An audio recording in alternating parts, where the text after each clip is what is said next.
This argument gave me some pause. My own judgment was based principally on Trump's rhetorical bile, which seemed to me self-evidently xenophobic.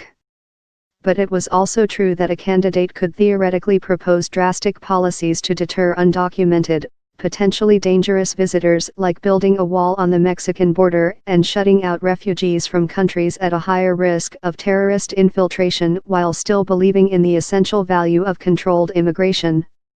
Trump had, in fact, claimed to strike exactly that balance. In an interview with the conservative website Newsmax just after the 2012 election, he lambasted Mitt Romney's idea of self-deportation as a maniacal idea. "He lost everybody who is inspired to come into this country," Trump said then. The Democrats didn't have a policy for dealing with illegal immigrants, but what they did have going for them is that they weren't mean-spirited about it. What we know now, though, well into Trump's first year in office, is that my instinct here was right. Trump's attitude toward immigration really isn't all that nuanced, or all that humane. And it's up to Republicans to decide whether their party still stands for anything beyond the reactionary worldview he embodies.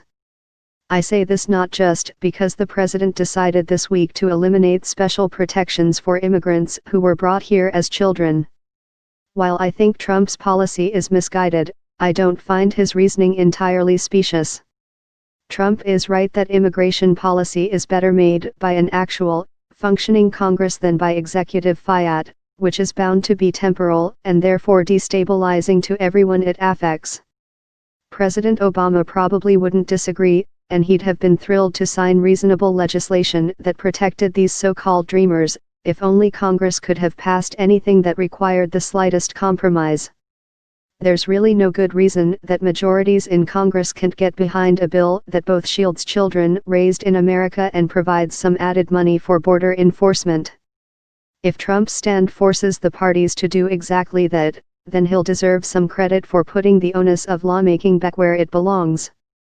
But that decision can't be viewed in isolation. You also have to look at Trump's enthusiastic support, in a speech at the White House last month, for a plan that would slash legal immigration, overturning decades of bipartisan measures that made it easier for immigrants to bring their relatives to the country and that opened America's borders to refugees from persecution.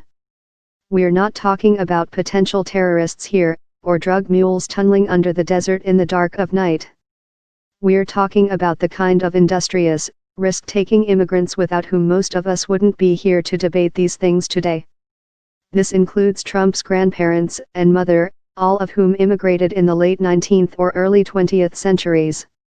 You also have to look at the astonishing comments made recently by Stephen Miller, the young advisor who seems to most faithfully channel Trump on these cultural issues, and who seems to say something breathtaking every time he shows up in public. This time, Miller, who sounds very much like the smug, provocative kid in a senior-year philosophy seminar whom every other kid wants to toss out the library window, lectured reporters on the history of the Statue of Liberty.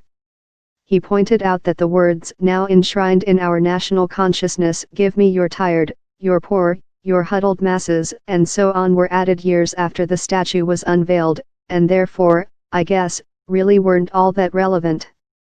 Thus did he become the first White House spokesman in history, though not the first white nationalist, by a long shot, to dismiss the American creed on immigration as a piece of propaganda. I don't know how Miller's ancestors ended up in America. I'm guessing it wasn't on the Mayflower. No, the mounting body of evidence here is pretty clear. Trump is not a guy who resents illegal immigration because it's unsafe for the country and unfair to the hardworking, law-abiding immigrants who embrace our laws and ideals and who give up everything